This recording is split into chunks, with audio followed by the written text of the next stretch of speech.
Good morning. Good morning.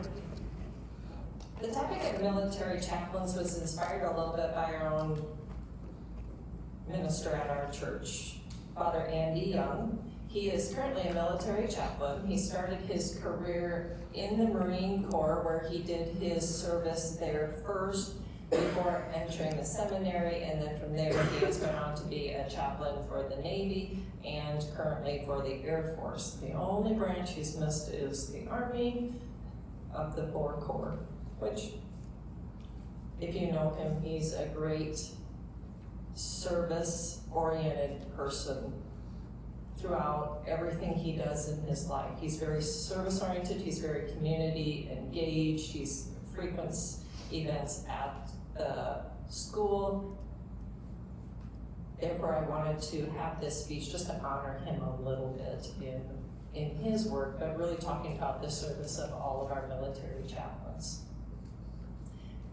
The mission and mandate of our military chaplains is really to ensure that free exercise of religion for all of our military members. Their core function is to provide those religious services and counseling for service members.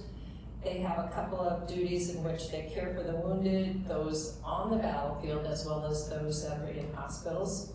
And then to also honor the dead. They go out and help notify families and next of kin and help with the conducting of those funeral honors. Chaplains are non-combatants, so even though they're on the field with our military members, they do not carry a weapon. The historical basis of this, chaplaincy was established a very long time ago, actually in July 29th, 1775. I had no idea that they had been around as long as that, which to me was pretty cool. And really their role has become more technical and more modern. They are really professional officers now. Prior to that, they started more as informal preachers. All denominations are represented in chaplaincy. As you saw on the previous slide, there's over 200 different denominations. Often when our chaplains go out, because there are few and far between sometimes, they may be going out to a country and be the only pastor for their particular denomination in the whole country. And therefore their work is very important in how they serve all denominations and all people. Father Andy Young was on duty last year. He got called up, and so he spent 6 months in the Middle East, which was hard for us in a parish community when he had only been there a very short time.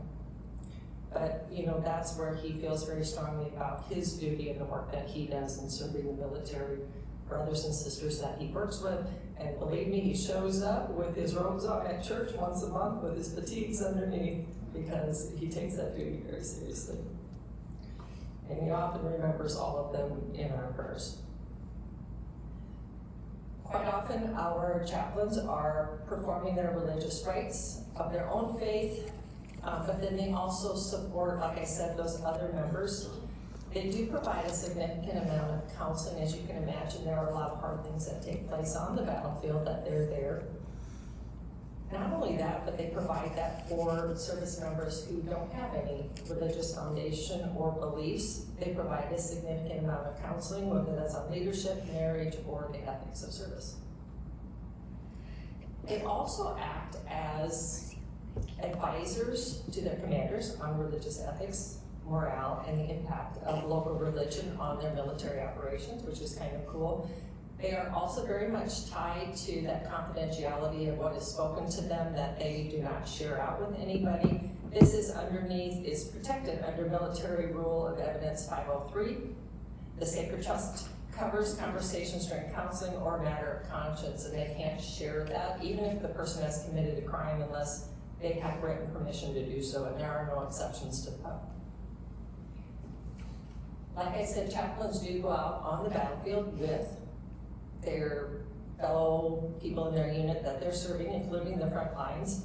Sometimes just being there with them is a service during those hardest moments of the soldier's life. My own son-in-law, who serves in the Army, was a battleground promotion. He did 3 tours in Iraq and having that additional person there that they can go to and talk to during those difficult times when there's still some of that trauma that takes place.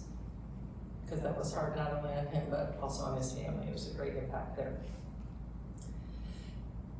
Military chaplains have died in combat as well. Over 400 chaplains have died in service across the wars. Around 300 specifically noted as dying in battle or in the line of duty, going as far back as the Civil War, World War I, World War II, and the Vietnam. We've even had some more recently with Chaplain Dale Gates that was killed in Afghanistan in 2010.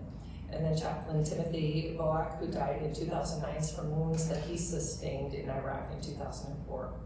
7 military chaplains have been awarded the Medal of Honor, and the first combat death was John Rosberg, considered the first U.S. chaplain killed in battle during the Revolutionary War, which is pretty cool. 9 chaplains have received the nation's highest military honor, and since the Revolutionary War, we've had hundreds of chaplains that have died. One of those is Father Emil Joseph Capon, and I do believe there was a movie made of him.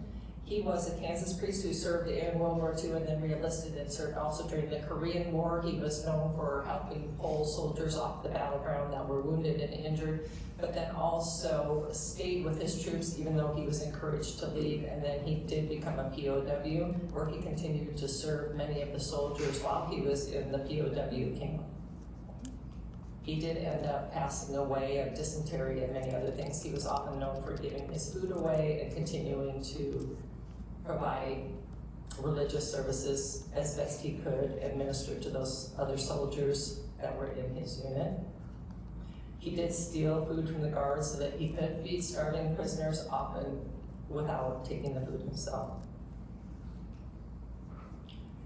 He died on May 23rd in 1951, and his last words to his fellow POWs were for forgiveness for the guards that had kept him.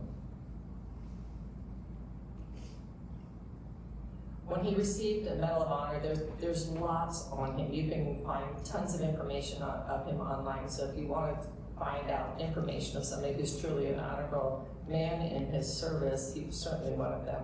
This is what was read from the Secretary of the Army. Among recipients of the Medal of Honor, Father Capon's story is in itself wholly unique, wholly different. He didn't charge a pillbox. He didn't defeat an enemy battalion or brigade or division by himself. Rather, Father Capon's only weapons were his steely defiance that inspired his fellow prisoners of war. The words he spoke, which brought comfort to the prisoners of war, or to the soldiers with whom he served, and the simple piece of purple ribbon that he wore around his neck, a mark of his chaplaincy, his priesthood.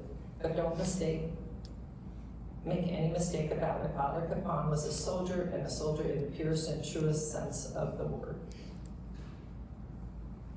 A true servant leader, Father Capon epitomized Christian manhood and challenged his men to do the same. Many desire to emulate his virtues and become better husbands, fathers, leaders, and friends. Sometimes I think we put too much emphasis on our NFL players or our sports players or our actors and actresses, when really we need to be looking at those men and women who have truly lived a life of service and gives us something to look up to as well. Thank you.